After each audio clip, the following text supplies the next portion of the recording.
I'm just scouting around in this one here, going through all these old thickets and everything, and if I can find one good relic, I'm happy whenever I'm scouting like this, and hitting a few old sites that I've hit before just to see what I can find. So jumping around quite a bit, but enjoy the video. I'm down here hunting around a creek, and the guy has turned some ground here. Told me to come down and check it out. You think it's whole?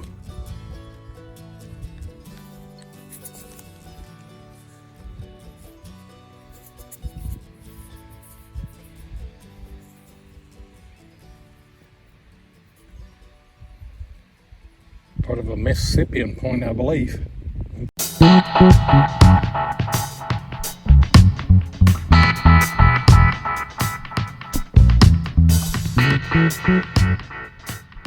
There has long been a myth that Native Americans never lived in Kentucky, but only came here to hunt.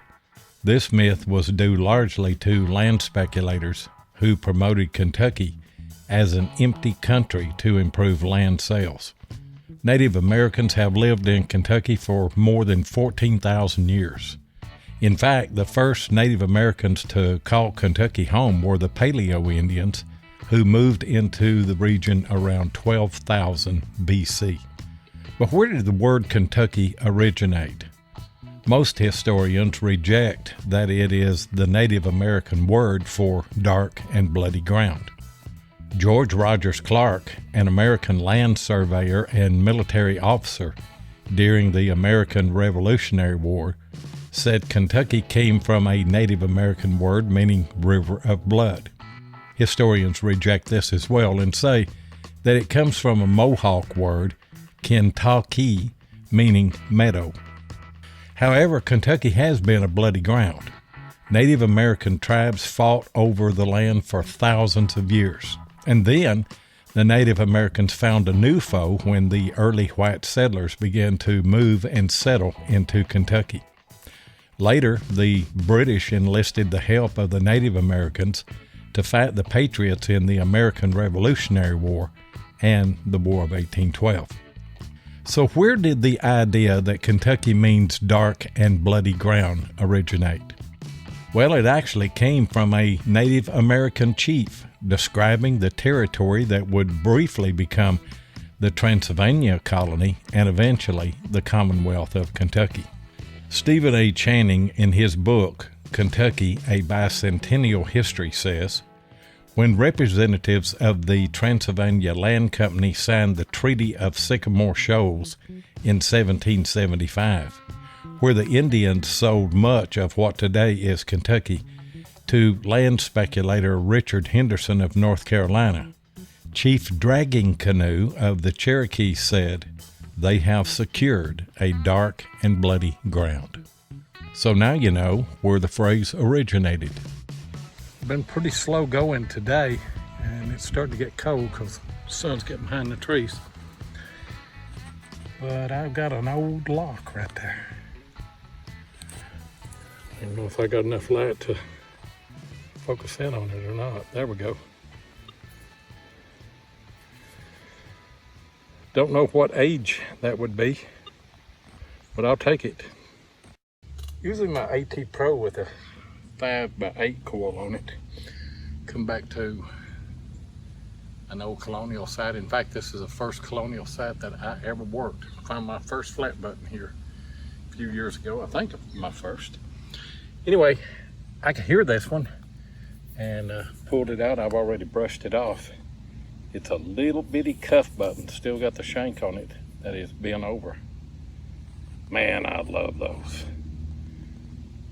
My favorite find is flat buttons. I've already brushed this one off. It is a little brass finial. And I was noticing the other day whenever I was doing the history clip on the Spencer casing, that the case that held those Spencers had a real small finial. I'm not saying that this is off of a Spencer case, but it's some kind of little finial. Good signal though. I'll take it. I don't know, 8 inches deep, I guess. I don't know what this is. It's iron. It's actually been riveted onto something that you can see there.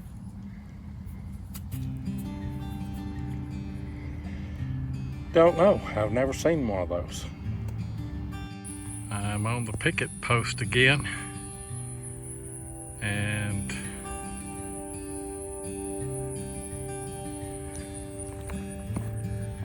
I got another round ball. That may be a 44, I mean. It looks like a 44. But it went in the Colt pistol.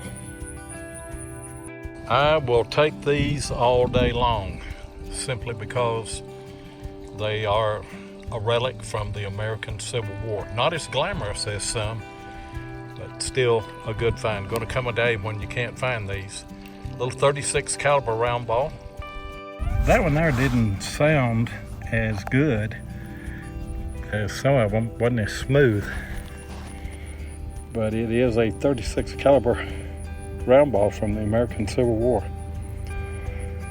So I'll take another one.